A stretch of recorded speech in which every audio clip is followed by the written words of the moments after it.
Hello friends, সবাই কেমন আছো? আশা করি সবাই খুব ভালো আছো। তো আমি ভীষণ ভালো আছি। আজকে দুপুরের মেনু, রাতের একটা সারপ্রাইজ তোমাদের সাথে শেয়ার করতে চলে এলাম।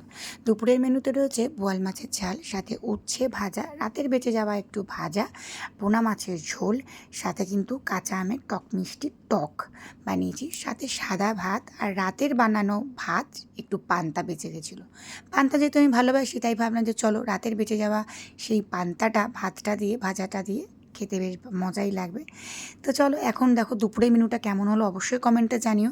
আর বোয়াল মাছের যে ঝালটা আমি বানিয়েছি ওটা কিন্তু টক ঝাল, মানে আম দিয়ে বানানো। তো রাত্রের রেসিপিতে আমাদের রয়েছে, মেনুতে রয়েছে দেখো বিরিয়ানি। তো বিরিয়ানি একটা ভীষণ পছন্দের খাবার আমার ছেলের। তো রাত্রের বিরিয়ানিটা কিন্তু আমার শাশুড়ি মা আমাদেরকে খাওয়ালেন। যেহেতু মাদার্স ডে সেলিব্রেট করলাম, শাশুড়ি মা খুশি হয়ে কিন্তু আমাদের বিরিয়ানি খাওয়ালো।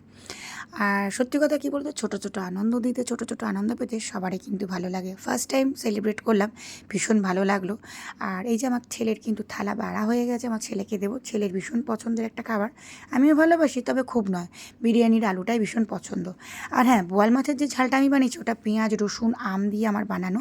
যদি তোমাদের মনে হয় অবশ্যই কমেন্ট করো, আমি বলে দেবো। চলো সবাইকে টাটা, আজকে পর্যন্ত।